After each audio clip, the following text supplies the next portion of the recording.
Salut tout le monde, bienvenue à cette première vidéo sur le jeu World War II Commander Battle of the Bulge publié par Compass Games en 2020. Dans cette vidéo, nous allons introduire le jeu proprement. Et oui, un autre jeu sur la bataille du Bulge. J'aime les comparer entre eux à la limite. C'est plus les mécaniques qui m'intéressent que le setting lui-même. Mais le setting ayant donné naissance à énormément de jeux, ça nous permet d'explorer des façons différentes par les designers d'exploiter le même thème avec des façons de faire là, qui sont complètement différentes. Dans les jeux sur le Bulge que j'ai couvert à date sur la chaîne, le visuel, ne serait-ce que parce que ça aussi c'est du area movement qu'on appelle, le visuel ressemble un peu à Fab de Bulge, Fast Action Battle, le Different System de GMT. Donc, on est encore dans l'area movement et honnêtement, je pense qu'au niveau du bulge, je vais le dire de même, plus le jeu est à haute échelle, plus les Allemands ont des chances, selon moi. Et plus le jeu est à une petite échelle, moins les Allemands ont de chances. Dans un Hex Encounter, j'ai bien de la misère avec l'Allemand à faire des progrès. Mais dans un jeu comme ça, Area Movement, où une division et une unité et doit être dans un et un seul area, on dirait que c'est plus facile de trouver des trous comme allemand. Une fois que vous avez commencé à sauter les petites unités faciles, on dirait que vous avez plusieurs options. Tandis que dans un Hex Encounter traditionnel, vous finissez tout le temps par être pogné dans une zone de contrôle, puis pas capable de bouger. Puis vous embourbez, le rendu au 18, 19, 20 décembre. Ce jeu-là est sorti pour la première fois, croyez-le ou non, sur iOS. J'y avais joué, moi, sur mon iPad à l'époque, là, c'est pas d'hier, en 2012. Il y a une version, un studio qui s'appelle Shenandoah Studio, qui a sorti, ça s'appelait Battle of the Bulge. Puis vous pouviez acheter ça sur le App Store, puis jouer à ça sur votre iPad. Puis honnêtement, c'était quand même assez bien foutu. Il en est sorti une version PC en 2015, puis cette version-là de board game est sortie en 2020 pour faire la petite histoire. Maintenant, si vous faites des recherches sur Shenandoah Studio, vous ne trouverez plus grand-chose. Euh, Au mieux, je pense qu'ils ont été achetés peut-être par Slytherin Software, là, peut-être la compagnie qui fait le plus de jeux de guerre sur l'ordi. Mais de l'activité comme telle sur Shenandoah Studio, là, je viens de faire une recherche Google, là, puis j'ai rien vu depuis 2018. Fait que ça fait à peu près 5 ans. Euh, on leur souhaite à la limite d'avoir été achetés par Slytherin Software puis que tout le monde continue de faire du développement de jeux de guerre parce que, comme je dis, ils ont quand même sorti des affaires intéressantes. Puis, il n'y a pas, tu sais, le board game s'en cache pas, tu sais, puis il n'y a pas de malaise du tout là-dedans. Là, tu sais, voici le livre des règlements, puis tout de suite au début, dans les crédits, oui, c'est John Butterfield qui est crédité comme ayant designé le board game. Mais si on voit ici Original Digital Game Design, John Butterfield est là aussi. Alors, l'ami John Butterfield, passé de faire des jeux célèbres et mémorables et des classiques au niveau du board gaming, c'est aussi impliqué dans le digital. Là, puis bon, je pense pas que c'est lui qui a programmé, quoique je ne sais pas ce qu'il fait dans la vie, il est peut-être bien programmeur, là, mais c'est écrit John Butterfield et James Terry. Fait que James Terry était peut-être un petit peu plus du côté technique, programmation, puis John Butterfield au niveau des mécaniques. Fait que ça a été naturel pour lui d'amener ces mécaniques-là dans le jeu de société. Toujours est-il que, comme je dis, moi ça remonte à loin, là, 2012. Là, j'avais joué un petit peu, là, tu sais, je l'avais installé sur mon iPad, comme je disais, puis j'avais joué un petit peu, là, mais c'était un peu loin. Là, mais apparemment que les mécaniques du board game sont extrêmement, extrêmement fidèles aux jeux PC. Si vous savez jouer aux jeux PC, vous pouvez jumper dans le board game vraiment facilement là, et naturellement. Là. Fait qu'il y a encore moyen de trouver des screenshots là, euh, du, euh, du jeu vidéo. Là. On peut encore l'acheter, là, probablement, c'est pas mal certain, là, au minimum sur Steam. Là. Ou si vous allez directement sur le site de Slytherin Software, vous pouvez probablement l'acheter. Là. Mais évidemment, là, c'est un jeu vidéo, fait que c'est un petit peu différent. Mais si vous regardez vraiment la façon que la map est découpée en area, puis le nom de ces areas-là, là, on a qu'à voir en bas, là, Trier, Echternach et Beaufort. Puis si je m'en reviens là, ici là, dans dans le truc, là, ben, Trier, Echternach et Beaufort. Là, tu sais, fait que le découpage est vraiment pareil, le terrain puis tout le kit, là, c'est vraiment identique.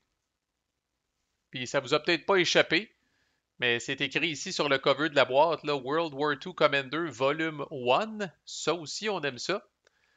Dans le sens où ça semble être le premier dans un système, puis on est rendu lâche et paresseux de nature. Fait qu'on n'aille pas, surtout si le système est bon. On n'aille pas qu'il y ait plusieurs jeux qui sortent avec le même système. Comme ça, on est quitte, on fait rien qu'à prendre le petit chrome spécial du nouveau jeu, puis on est prêt à partir. Là. Puis ça ne semble pas une chimère, puisqu'en ce moment, sur le site de Compass Games, vous pouvez précommander World War II Commander Volume 2 sur Market Garden. Avec un time to play à peu près pareil, 1 à 3 heures, John Butterfield qui est encore en commande. Puis sur Board Game Geek, là, j'enregistre cette vidéo-là en octobre 2023. Un playtester de bonne réputation, on va le dire comme ça, euh, a mentionné sur les forums de cette entrée-là qui existe sur Board Game Geek que tout a été finalisé en février 2023 puis était prêt à aller à l'imprimante. Fait que là, quand est-ce que Compass Games va l'envoyer à l'imprimante? On n'a pas entendu parler de rien encore. Mon guess, c'est que ça va sortir peut-être début 2024. Fait que quand même, vous apprenez Battle of the Bulge, allez probablement être prête à partir avec Market Garden. Fait que là, vous avez deux jeux que vous pouvez rentabiliser là, votre lecture avec ça. Là. C'est peut-être aussi, euh, selon moi, un des wargames les plus simples qui existent. Si vous avez tenté à de nombreuses reprises et sans succès d'initier certains de vos amis au wargame, puis vous avez toujours échoué parce qu'ils finissent par dire Oh my god, que c'est compliqué, tu sais, genre ils aiment les board games, mais quand ils arrivent dans un wargame, ils capotent puis ils comprennent pas. Je pense pas que c'est possible. Bon, c'est sûr, il y a des petits wargames cucu, là, mais tu sais, un genre de gateway vers les wargames un petit peu plus sérieux, là, je pense que c'est un excellent, excellent point d'entrée. Puis, oubliez pas, si cette personne-là a aussi le profil un peu vidéo gamer, pourquoi pas y acheter puis y faire cadeau là, de Battle of the Bulge sur Steam, puis dire Hey gars, essaye ça, là. Puis là, la personne va peut-être jouer à l'ordi, puis ça va lui permettre d'intégrer les règles plus facilement. Puis quand vous allez arriver face à face, puis vous allez déplier ce jeu-là, mais la personne va dire, Calisse, c'est la même affaire, esti, que le jeu que tu m'as parlé l'autre fois sur l'ordi, tu sais.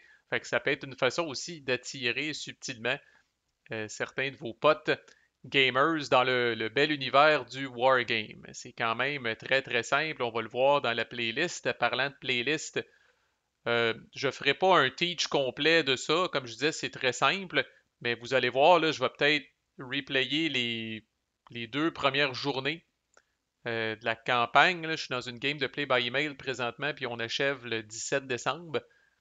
Puis juste en replayant ces deux tours-là, là, vous allez voir probablement 90% des règles. Puis ça va quand même très très rapidement. Là. Vous allez voir que tout a été extrêmement simplifié, même si, euh, je le dis comme ça, le chrome est minimal, mais le principal est là.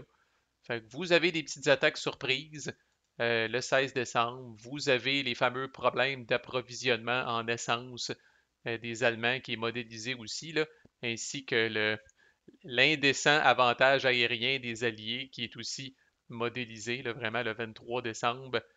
euh, les cieux se dégagent et le vent tourne en sacrament là, pour nos amis les Allemands. Là. Fait que la plupart des petits trucs qu'on voit dans les jeux sur le Bulge sont présents, mais vraiment, vraiment, vraiment de la façon là, la plus simplifiée possible. Vous n'allez pas vous prendre la tête, puis vous n'allez pas vous arracher les cheveux avec ce jeu-là, loin de là. Là. Puis comme je disais, là, c'est peut-être votre chance, enfin, de d'initier certains de vos amis qui se tiennent loin des wargames et de vous réessayer peut-être pour la 15e fois euh, de les amener là, dans ce beau sous-univers des jeux de société. Là.